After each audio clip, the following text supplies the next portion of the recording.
Okay, so it's quite a beautiful day right here in the city of Lagos, Nigeria. My name is Esther Wachuku, and before I begin to call all my handles or begin to call all the website, handles or platforms through which you need to go check out most of the contents we have here, I want to dive straight into the crux of the situation. Now, here is the problem. If you recall on the last episode I did, I talked about the fact that is tradition inhibiting us or is it helping us to evolve?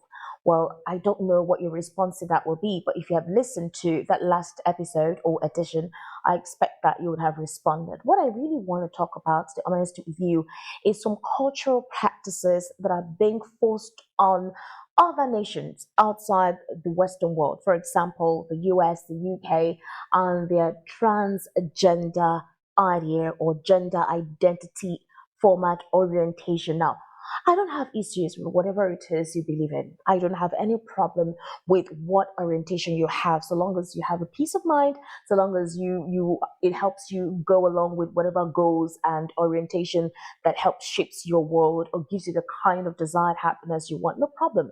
But the problem is when you want to force people to align themselves with your way of thoughts, with your ideologies, and then you use certain examples or use certain patterns to defend it. Now, that is what is wrong. You don't force people to buy your idea. You can tell people about it, yes. You can give reasons as to why that idea is good and why it needs to be adopted, okay? And logic always wins. And if it's for the common good of everybody, fine, people would buy into it. People will agree with your train of thought. But a situation where something that has to do with your sexuality, all right? Your sexual psychological makeup. You want to force it on other people. You want to make it a static law. You also want other countries to identify with and possibly adopt it, regardless of if that particular lifestyle or culture or way of thought of living is completely different, is completely not acceptable based on their cultural practices or traditional practices, then please, it's a no no. And it's really so bad and unfortunate that there needs to be an immediate reform. I'm going to play you a video, right, where you're going to listen to the House deliberates on how many genders that we have. Our witnesses here today. Ms. Robinson, I want to follow up by trying to understand your answer to one of Senator Cruz's questions. And this is really a question, not a suggestion. Do I understand your position to be that there are two sexes, but there can be more than two genders? I wouldn't even say two, and we've got Dr. Lopez here as well, but there's also the definition of intersex. I think that often in these conversations we're conflating sex and gender, and I do want to affirm here that trans women are women. That is their gender. Okay, but I'm trying to understand. Do you make a distinction between sex and gender? Yes, sir. Okay, explain that. Do you think there are more than two sexes? I believe that there's a definition for intersex as well that I want to acknowledge. But sex is assigned so at birth. I'm just trying to understand. I'm thoroughly confused.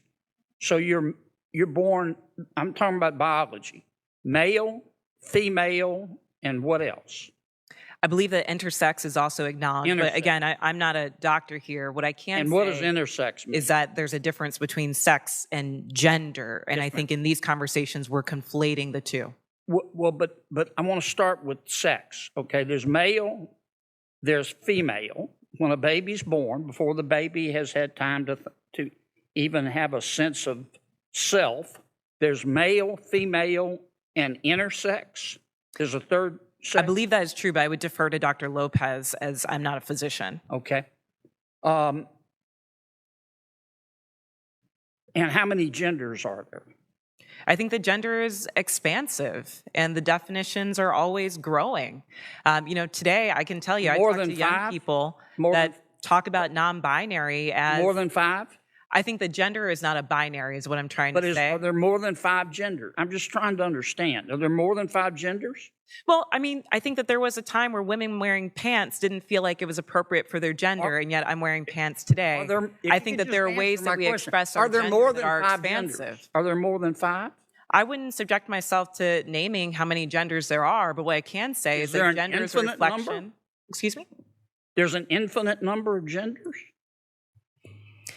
I think depending on your culture, there are a lot of different genders that exist. And I can also say that it's a term that's evolving. If you look at young people today, they really don't lean into the binary of only woman and man. So I think that it's incumbent upon us not to legislate on this, but create space for them to explore what their identities are, what their gender identities are. All right. Let's get back to athletics. I think I understand what you're saying. There are 3 sexes: male, female, and intersex. I believe that to be true, but again, I'm not a physician. And so there are an infinite number of genders because gender is a mental state. Gender is about expression, and I think that there are a variety of ways that you can express your gender. Okay, so there's infinite number. All right, let's go back to the biology. Male, female, boy, girl. Okay, biologically, do males have an advantage over females biologically in sports? Again, I'm not a physician, and I can't speak to that. What's your real world experience? It depends. I mean, there are some people who are born male that I'm faster than if I were to sprint against them, and some that I'm not. Some males that are taller than some women, and some that are shorter. You don't believe that a biological male has a physical advantage in sports over a biological female? Not as a definitive statement. Give me an example. Well, no, I don't think. How many female members of the NBA do you see? Well, I can say that, there's been this news article about men that think that they could beat Serena Williams in tennis, right? That they think that they could actually score a point on her. And it's just not the case. She is stronger than that. What's your experience, Ben? Male, female? Both Serena and Venus lost to the 203rd ranked male tennis player, which they're phenoms for women. My experience, my husband, he swam at University of Kentucky as well. In terms of accolades and in terms of national ranking, I was a much better swimmer than him. He could kick my butt any day of the week without trying. Okay. I just think, Ms. Robinson, I'm trying to understand where you're coming from. I think you lose a lot of credibility when you don't concede that a biological male has physical advantages over a biological female. I mean, I just think that's a proven fact, and you really hurt your credibility. I understand you want the world to be a better place. I do too, and I don't think people ought to be discriminated against because of an immutable characteristic. I don't. And I think that I think everybody ought to be free to be themselves. And what you do in your bedroom or what I do in my bedroom with a consenting adult is nobody's business. But if what I do in my bedroom with a consenting adult, if I decide I want to tell somebody's child about it, then other people have rights too. And I think parents have rights.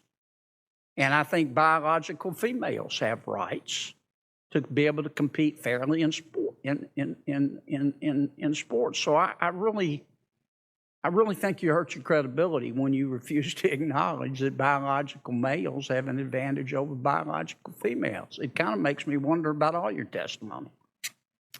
Thank you, Senator Mr. Chairman. Kennedy. I'm sorry, go ahead. What I'm trying to say is that there is not a definitive advantage in all cases. Sir, I don't know if you believe that you could beat Serena Williams in tennis, but I probably think that that's not the case. There are not all cases where all men are physically superior to all women. And at the end of the day, in this conversation, we're not talking about that. We're talking about trans women who are, in fact, women, who deserve to play in a gender that matches their sports, who deserve all the benefits that Ms. Gaines is talking about.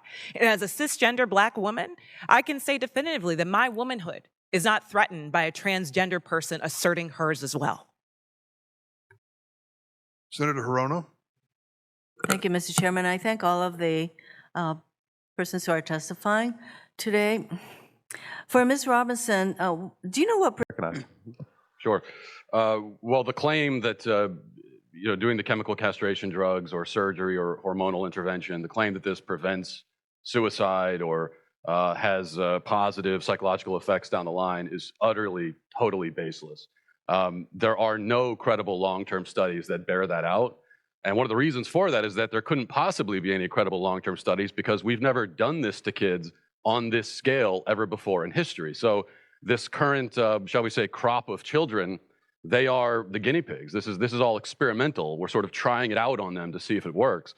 Now, they have attempted a few times to do studies, and the interesting thing is that the World Professional Association of Transgender Health, WPATH, which is a radical far-left pro-trans organization, they commissioned a study to try to prove that that hormones and puberty blockers decrease suicide rates among trans-identified youth. And even in their own study, they found that they couldn't prove it. They couldn't make that link because it's just not possible to do. The other thing I would mention too is that the number of trans-identified youth has skyrocketed in recent years. We're talking about exponential 10x, 20x growth. Just huge numbers have increased. And what we hear from the pro-trans side is that, well, this is not a social contagion. It's just that, there's always been this many trans people. It's just that they were not in an affirming environment before in history, and so they couldn't come out. And now, for the first time, trans people have the ability to live their truth, so to speak. Well, if that's the case, and there have always been these sort of like millions of trans people, and if it's also true that if we don't affirm them, that it would cause them to commit suicide, then we should be able to look back in history and find just this unbroken, incredible epidemic of children mysteriously killing themselves because they weren't being affirmed as trans. And what you find is that that didn't exist. I mean, the youth suicide rate has increased exponentially alongside trans affirmation. So trans affirmation causes the suicide rate, not the other way around. Last thing I'll note is that the suicide rate among trans-identified people is sky high. It remains sky high. All the data shows this. It remains sky high even after surgery. And in fact, in the most reliable data that we have, it's years after surgery when suicidality is the highest for trans-identified people. That's the reality. Chairman Tyson, you good? Okay. Any further questions for Mr. Walsh while we're out of session? Mr. Hammer, Representative Hammer. Thank you.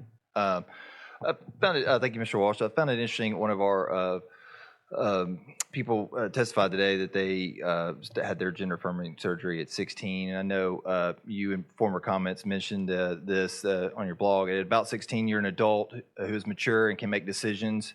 You're that at 16. I don't care what anybody says. Even going so far as to say, 16 people. When you're 16, you should be married and could be pregnant or should be pregnant. So I'm curious if 16 is an adult in your view. Why does this bill have the minor defined? Isn't that strange? Well, a question has been asked. How many genders do we have? We have the female and the male, right? But now it almost feels like there is more. So there is a she, there is a they, there is a theirs, there is a he, there is a by, there is a, I don't even understand, there are several terms. And it's now become a way of life that is actually causing confusion. It's causing confusion so that somehow if you do not align with the thoughts of this particular community, it almost feels like you're a racist. Now, I do understand the fact that this community or these people, this is what they feel that they're comfortable in, and this is what they identify as. It's not a problem, and nobody's going to oppose it. It's good for them. It's what they think they are. Very good. No ish. We're all good. We're good to go, right? We understand that that is how you identify yourself. and you want the society, you want the government to recognize you, and you also want to be represented. But again, it becomes a problem when if people do not align with you, people refuse to recognize that identity, then it becomes like possibly maybe you feel they're being racist, or you feel like they're being homophobic or transphobic or something. If so long as they didn't harm you, right? They didn't curse you, they didn't say any negative word about you. They just don't want to align themselves with your line of thought or orientation. It's good. It's just like how you have racism. Regardless of how the world has evolved and metamorphosed, there's a metamorphosis in the aspect of it's just about skin color, but we have the same red blood, we have the same body makeup, whether you're a woman or a man. Yeah, the hair texture is different, but the thing is just the skin. Now, there are some people who have refused to agree that the black and the fair skin or the white skin it doesn't make any difference. Some people have refused to believe that they have equal rights or they have equal standing with the black skin. But nobody has killed them. So long as you don't go about hunting those who are blacks or being biased towards them for no reason, just because your disposition or your orientation about the black race is on a faulty platform or possibly on a misinformed orientation, you go about your life. You do what you want to do. If you don't want to recognize them, no problem. Nobody's going to have any issue with you.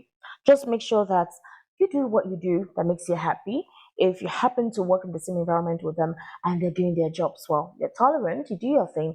You may not agree or you may not want to identify them as people you're equal with, but hey, you're in your own lane and they're in their own lane and nobody troubles you. Nothing happens in that regard. And it's actually quite funny when we think about how things happen in the Western world, right? For example, anything you have that is sexually connotative to somebody considered a minor is either you term it as rape or pedophilia. Let's just use the word pedophilia. So if an adult from the age of 18 and above does something to someone without their consent or without their knowledge of what you're doing to them, which could be considered intimate, that person has committed pedophilia, isn't it? So why is it not wrong for adults to want to influence the decision of young people to accept or allow them to grow and decide what form of life they want to toe? You now see adults wanting to infuse an orientation in children, which can be quite confusing, almost forcing them to grow up with this perception of life that a man or a boy who decides to become a woman is also a woman. You tell a young girl that this person who was born as a boy, eventually, possibly because in one way or the other, they grew up and they say they identify as women, they decide to go through the process of, transmuting to become a woman. Now, the sex hasn't changed. The sex hasn't changed. It's the makeup, the dressing, the drugs they take to change the hormones and all of that. And you tell that child that this man that you used to know is no longer a man, that he's a woman. So and the child is like, oh, really? I used to know him. He used to wear boy clothes. They say, well, yeah, now he's a woman and you need to address him as a woman. You also expect that child or that young person to accept that man who has become a woman to use your bathroom, which is considered a female bathroom. And so because he's now, a female, he should also use the same bathroom with you. And if you happen to show any form of discomfort towards that idea or towards that lifestyle or that perception or reality, it now feels like you are transphobic or you are homophobic. If a transgender individual has a right to identify with what they want to identify as, if the other person who's supposedly straight or who decides to remain with their gender decides to not identify or well, let me not use the word decides not to identify, more like decide to be or be cautious of who they are, why would you consider that person to be anti-trans or anti-gay. Just you have your own modus operandi, you have your belief, you have your orientation, and this person also has their orientation and their belief. They refuse to be comfortable with a man who they know to become, who has eventually said they're women, to use the bathroom with you. And you're like, I'm sorry, it's confusing. I don't understand it. I'm sure you saw that video, right? It got to a point that the lady couldn't even explain. She couldn't explain the questions. She was being asked questions. She couldn't really speak much. They were asking her, do we have two genders? Explain that. And she kept talking about sex, that there are heterosexes and all of that. And like I said, it's become something that is worrisome. Now, I actually want us to understand where I'm coming from. Where I'm coming from is this, and again, this is just me. I'm not transphobic. I am not homophobic per se. I will not indulge in that lifestyle. It's not my orientation. It's not how I was brought up. But I would understand if that is your lifestyle, if that's your sexual orientation. I would understand as well if that is how you want to be identified as. You just respect me too for for not wanting to accept some certain things about how you do things, and the way you expect me to also respect you for how you identify yourself and whatever. Now, here is the thing. So there's a particular case in the United States of America, and there's a hearing on LGBTQ rights, which includes protecting pride, defending the civil rights of LGBTQ Americans. And according to this write-up I'm reading here from the Advocate, it's saying that it features some dangerous misinformation about transgender people, although there were other witnesses to counter it. I think this write-up is basically pro-transgender. So apparently they said there's this anti-trans witness who is called Riley Gaines. She's a former college swimmer who competed against trans athlete Leah Thomas in the 2022 NCAA Division Championship Tournament. Ahmad Shah, a senior counsel for the Alliance Defending Freedom, that is a legal nonprofit. Now, countering them were Human Rights Campaign President Kelly Robinson, pediatric endocrinologist Ximena Lopez, and trans teen Haley Walker. Now, Gaines, who swam for the University of Kentucky and now works for Independent Women's Voice, a conservative group, talked about tying with Thomas, who swam the University of Pennsylvania for fifth place in the 200-meter freestyle at the tournament last year. Okay, so I need you to understand this. Now, Thomas used to play for a male team, a male swim team for 3 years. And then Thomas is now identified as a woman and also participated in the female competition. And there was a tie with an original female. And when they were given the award, based on whatever ethic, okay, so let me read out. So Gaines did receive her fifth place trophy through the mail, but she was asked to pose with an alternative trophy for the photo. Now, the NCAA has now implemented a policy that in the event of a tie, the older player will receive the trophy at the ceremony. Now, if that policy would have been in place in 2022 last year, Thomas still would have received the fifth place trophy there, as she's slightly older. Now, Thomas is now a she, is slightly older than Gaines. Now, Gaines went on to say she and other cisgender women swimmers were traumatized by sharing a locker room with Thomas and predicted widespread dominance of women's sports by trans women whom she called biological males. So if you have watched the video, you would understand where I'm coming from. Okay, so apparently, Senator Ted Cruz of Texas, a Republican member of the committee, thanked Gaines for her testimony and said, today's Democrat Party has decided that women's sports and girls' sports no longer matter, and they are willing to push radical legislation designed to destroy girls' sports and women's sports. Now, Robinson, however, in answer to questioning from Democratic Senator Mazie Hirono of Hawaii, pointed out that a very small number of trans girls and women are competing in female sports. So here is the thing. I'm a female, biologically born female. And I grew up, and from the age of 4 or 5, I started training to become a professional swimmer. I've worked my ass off. I've done all that is available. My life, right from when I've been little, has been groomed towards having to participate in a professional swimming competition. Right?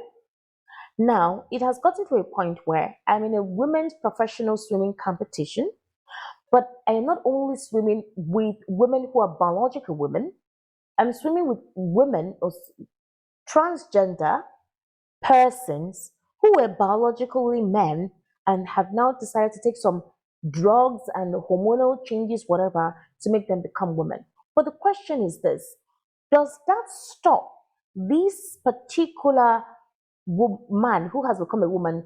Has that stopped the fact that she has stronger muscles, lengthy muscle tone, the capacity to absorb more oxygen underwater, or that the fact that men are designed, right, based on their muscle tone and the formation biologically stronger than women? Does that change that aspect? That your looks now look feminine?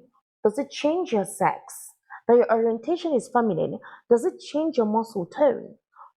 Are you able to procreate? Do you have all those vulnerable whatever that makes up the woman? Do you ovulate? Do you menstruate? These are the things that makes a woman a woman. These are the things that makes that gender female. So you're not going to be going through this process that affects women. It even affects our psychology. You're not going to go through it. But you want to be identified as a woman. Okay, fine, no problem, no ish. Why must trans women partake in women's sports or women's competition? Can't they have transgender competition? Men who, that is, persons who were born male, right, and eventually decide to become women. You have your swimming competition, your volleyball competition, the basketball competition. You all are like. So it means the strength, the muscle tone, you are the same range. So the policy implemented for that sport will be fair. What Gaines is saying here is that it should be done fairly, and she doesn't feel that the decision made was fair. Now, what is my business in this whole thing? Because I don't want to go straight into more stories or into what eventually transpired, because we're still talking about the case. And if you watch the video on the hearing, you will see how questions were being asked. And in some instances, Kelly Robinson couldn't really explain, but she kept on talking about the fact that it's a sex, they're different sexes, they're different identities, and all of that. Good, no problem. What is my concern as an individual, as an African, as a Nigerian? So in this part of the world, whether we like it or not, we're beginning to see a pattern where we absorb and get to acclimatize ourselves with most customs, lifestyle, traditions, psychology that is being, what I say, imported from the Western world. And it's so that they don't even have to come reside here. We watch these in the movies. Their movies is their way of life. What we see in their movies, especially about their sexuality and their sexual identity, is what they are, and they're propagating it. It's become so aggressive now. Now, any movie you watch, there's a character of a gay whatever there. There's a character of a trans. There's a character. So these stories are about seeing the plight of these individuals, seeing their community, trying to understand their psychology, trying to understand where they come from, trying to understand why they do what they do. Okay, no problem. But the thing is, when teenagers begin to watch these things and feel like, because we're in a world where in some communities, so long as it's a foreign movie and it's what supposedly Oyibo people are doing, you begin to see people acclimatize themselves and begin to metamorphose into that lifestyle or that pattern. I recently saw a video on social media where some individuals just went to the club and they began to see some guys who wear female clothing, and it's now like, it's a normal thing. They're not taking the drugs, but almost like they're trans. You have a couple of celebrities too who are doing that. Some persons feel like, okay, it's for the fun of it. It's not like realistically they're living that life. But the thing is that it's a lifestyle that is being accepted as a norm. especially in a country like Nigeria that sees those living patterns or cultural lifestyle as an abomination, unconstitutional, and illegal. But we're beginning to accept it. We're beginning to see it as normal. Why? Because once you go on social media, once you go on most of these foreign movies, it's projected at you. Whether you like it or not, it's projected at you. So it's not like, it's normal. It's how they live. It's what they do.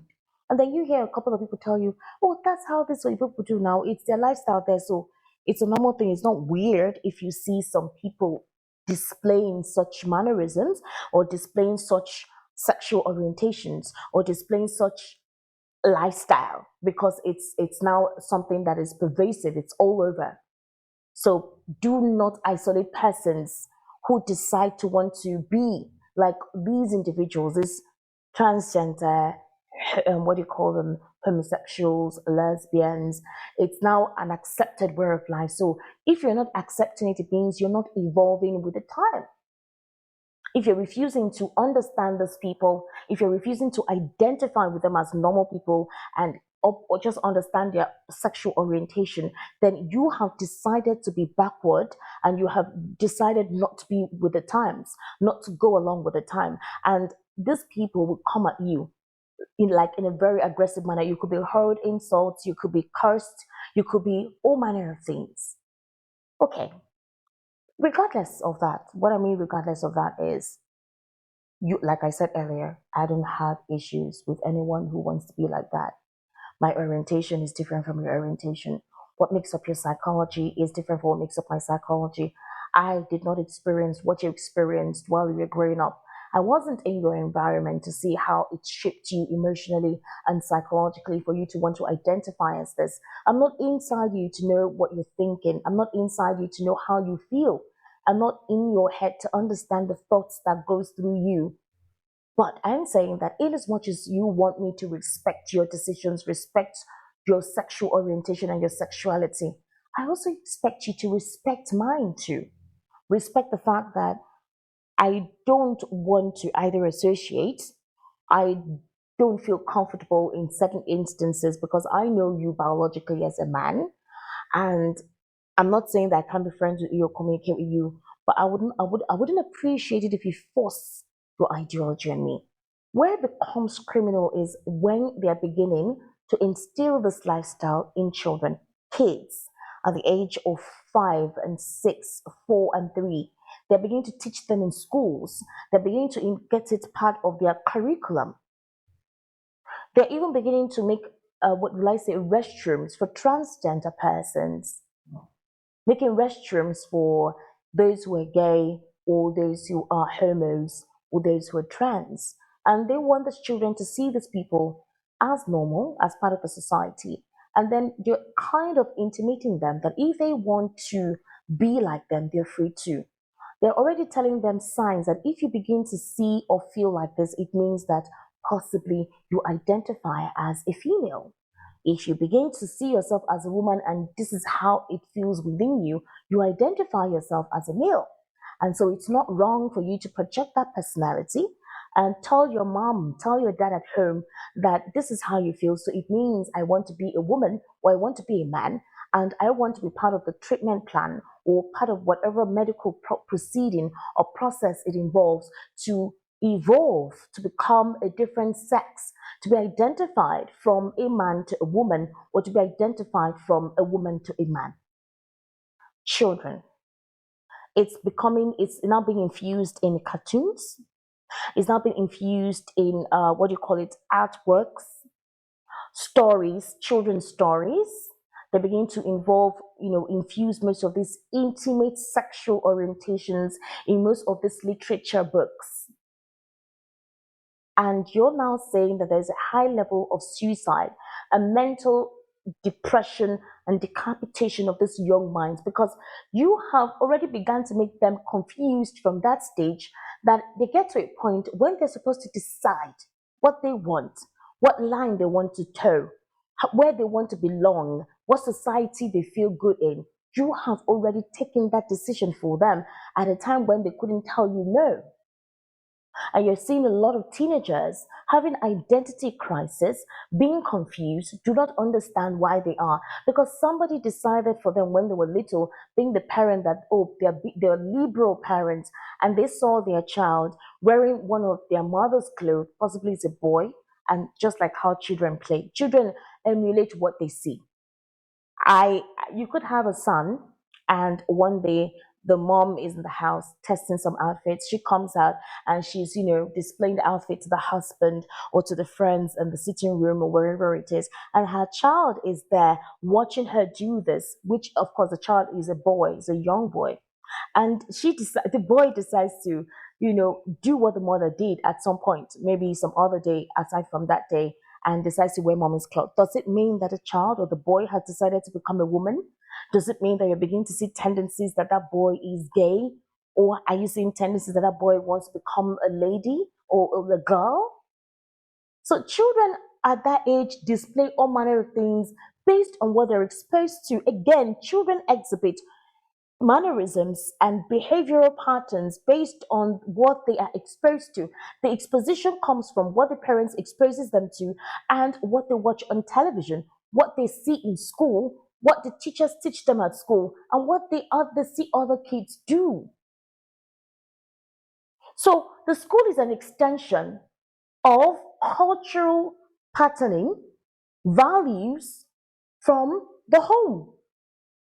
So if a child is being properly inoculated with the right mental set, or would I say just the normal way of bringing up a child based on your family custom, let's not even use tradition. Every family has their custom. Every family has something that they feel, in our family, this is how we do things. And you imbibe them in your kids. If that child goes to school and the custom being infused in them at home is not what is replicated at school, it could be confusing. They will come back and tell you, oh, mom, you said this is what we should do. But when I went to school, the teacher said this. And I told the teacher, no, my mom said this is how we should do it. And the teacher says, no, go home and tell your mom that that's not how it's done. And if you go home and tell your mom and the mom says, no, this is how we do it in our family, you're already making that child confused. So what the child does is, when the child comes home, the child does what the mom says is the custom or what the dad says is the custom at home, and the child goes to school and does what the teacher said is obtained or it's obtainable in school. Now, if that child is smart and wise, at some point, they will begin to decide for themselves that, okay, I have grown, I become a teenager, and I can make decisions for myself. And you're hoping that that child makes the right decision that will take them in the right course. Right here in Africa, we emulate most things that we see these people do. And trust me, it's going to become a war on morals. It's going to become a war on sexual identification and gender identification. If we are not careful in emphasizing our customs in our kids, especially of the generation of now, I don't know what tomorrow would be. Again, I put in some videos for you to listen. You don't have to be biased. Like I told you earlier, people are free to identify as they want to identify. They're free to be who they want to be. They're free to stay or live the kind of life they want to live, so long as mentally, emotionally, they're stable and comfortable. Good. But do not impose your ideologies and your lifestyle on other people. Do not make them feel insane for not wanting to identify with a sexual orientation that they consider to be alien to them, or they consider to be somehow sort of abominable. Don't make it seem like they are living in the Stone Age. I feel you, in as much as you want people to respect what you are, then let other people to respect what they are. Now, this is just for me. I know we may, I don't know who you are watching this video, or what your sexual orientation is, what your psychological makeup or identification is. I don't know. Nobody is capable of judging anybody, because no one is God. God is the only one who can do that. I cannot do that, and no human being has the right to judge you. So long as what you're doing is not harming or affecting anybody, please go ahead. So long as your lifestyle is all about you, please go ahead. But when it becomes a situation where you want to force it on other people, where you want society to just accept your ideology, no questions asked, no one knows where the moral compass draws. Help us understand what is she, shim, they, theirs, gender identification, not a she, not a him, not a they, not a theirs, just an atom existed. Okay, fine, no problem. Would you compel other people to recognize themselves as that? Would you compel all the people who have grown up to know that we have the female and the male gender, and then we know what the male sex is like biologically and what the female sex is like biologically, and tell them that no, that is false. That's a false orientation, something they can physically see. You tell them that's not what it is. Okay, so please prove beyond reasonable doubt that the other identification actually is natural. If you can do that, then possibly you can force your ideologies on people for them to accept. This is just my train of thought. Anyways, I'd like to hear from you. I'd like to hear what you think. Remember that it's a no judgment zone. Nobody is judging anybody. Nobody is saying anything whatsoever against anybody. So please, no judging. You do you, so long as it makes you happy, so long as it makes you comfortable, and so long as it makes you be whom you want to be. Good. But here, we need to begin to reevaluate our training. We need to do more than what the school does, because the school has no choice but to do what the PTA bodies want or what the parents want. It's not left for you as a mom and a dad in a home to firmly instill a sense of discipline on your children. Have a good communication with these kids to understand what they are doing and what they are thinking, so that you're not making the wrong choice for them in the name of you doing what you think is what they want. Kids do not know what they want until a certain age, because they've not gone through some certain life challenges that should make them have an opinion on their own. So it is what they see that they emulate. All right. Have a good day. Now remember that EstiQ Media website is www.estiqmedia.com. We're also on YouTube, EstiQ Media. We're also on iTunes, EstiQ Media Podcast on Spotify, EstiQ Media Podcast on Spotify, as well as on Amazon. So you see, all the platforms is a click away for you.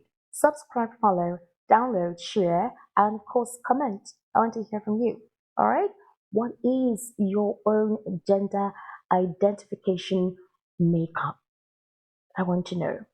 Do you think that this new pattern or orientation is the best way to go? Do you think there's a need for African families, Nigerian families, to reinstill the core values on their children? Do you think our traditional customs and values and beliefs are being whisked away in the wind, and there is an invasion of the Western lifestyle? It's important for us to understand that. Have yourselves a good day.